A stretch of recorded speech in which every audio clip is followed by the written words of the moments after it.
احسان دانش کی کتاب زندگی میں ایک واقعہ میں نے پڑھا کہ جب انگریز کی حکومت تھی ہندوستان پہ تو ایک دلی میں ایک گرو تھا جو جیب کت رہا تھا، اس کے آگے چیلے تھے جو جیب کاٹ کے کمائی دیتے تھے.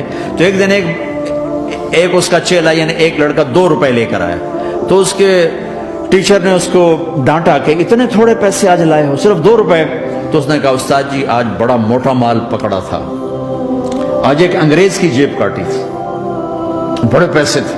لیکن جب میں 4 قدم چلا تو مجھے خیال آیا کہ اگر قیامت کے دن عیسیٰ علیہ السلام نے میرے نبی کو تانا دے دیا، گلہ دے دیا کہ آپ کے امتی نے میرے امتی کی جیب کاٹی تھی، تو پھر میں اپنے نبی کو کیا جواب دوں گا؟ اور میرا نبی میری وجہ سے شرمندہ ہو کہ بس اس شرم میں جا کر میں نے اس کو واپس دے دیے اور یہ اپنے کے 2 روپے کھسکا کے لایا ہوں. تو وہ گرو نے اس کو 10 روپے انعام دیا کہ بیٹا یہ تیرا آج کا انعام ہے کہ تو نے خوب کیا. تو تمہارا ان لوگوں سے واسطہ ہے. عیسیٰ علیہ السلام تانا دے بیٹھے تو کدھر جاؤ؟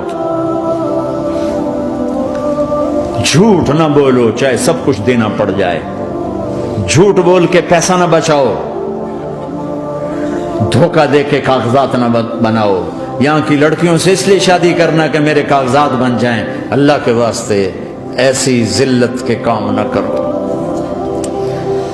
میرے نبی نے فرمایا جس نے دھوکہ دیا میری امت سے نکل گیا. نماز چھوڑنے پر کہا اس نے کفر کیا، جس نے نماز چھوڑی کفر کیا، اور جس نے دھوکہ دیا میری امت سے نکل گیا. من غش فلیس منا. جھوٹ نہ بولو، دھوکہ نہ دو، سب کچھ چلا جائے جانے دو، سچ کا ساتھ نہ دو، سچ کا ساتھ دو. ابن خراش رحمت اللہ علیہ کے بارے میں مشہور تھا زندگی بھر کبھی جھوٹ نہیں بولا. حجاج کا زمانہ، ان کے 2 بیٹے حجاج کے خلاف جنگ میں شریک ہو گئے، پھر ان کو شکست ہوگی، وہ بھاگ گئے، پھر چھپتے چھپاتے گھر پہنچ گئے. CID نے بتایا کہ وہ گھر آ گئے. تو حجاج نے کہا آج ابن خراش کا امتحان لوں گا. ان کو بلا لیا، کہنے لگا ابن خراش اور تیرے 2 بیٹے ہمارے خلاف جنگ میں شریک ہوئے تھے، وہ پہ بھاگ گئے تھے، ان کی کوئی خبر ہے کہاں ہے؟ تو انہوں نے مسکرا کر فرمایا کہ حجاج زندگی موت تو اللہ کے ہاتھ میں، گھر آ چکے ہیں، گھر میں ہیں، ابھی یہیں چھوڑ کے آیا ہوں. تو حجاج نے کہا تیرے سچ پر تیرے بیٹے تجھے ہدیہ کرتا ہوں. اگر تو جھوٹ بولتا تیرا سر بھی اڑا دیتا، تیرے بچوں کا سر بھی اڑا دیتا، تیرے سچ پہ تجھے تیرے بیٹے تحفہ دیتا. مسلمان جھوٹ نہیں بولتا.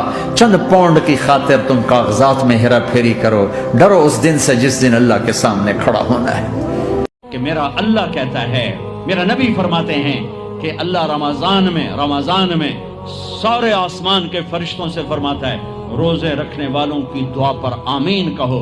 عرش کے فرشتوں سے اللہ فرماتا ہے میری تسبیح چھوڑ دو، رمضان کے روزے رکھنے والوں کی دعا پر آمین کہو، آمین کہو. عرش فرش میں گونج اٹھتی ہیں میری دعائیں، میری صدائیں.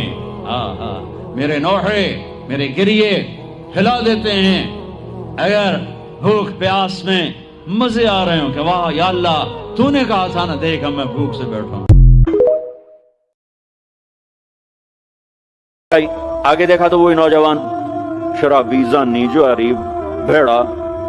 موسیٰ یہ تو وہ ہے جس کو ہم نے شہر سے نکال دیا تھا، تو یہ ایسا ولی کیسے ہو گیا کہ ہم اس کے جنازے میں آئیں گے تو بخشے جائیں گے؟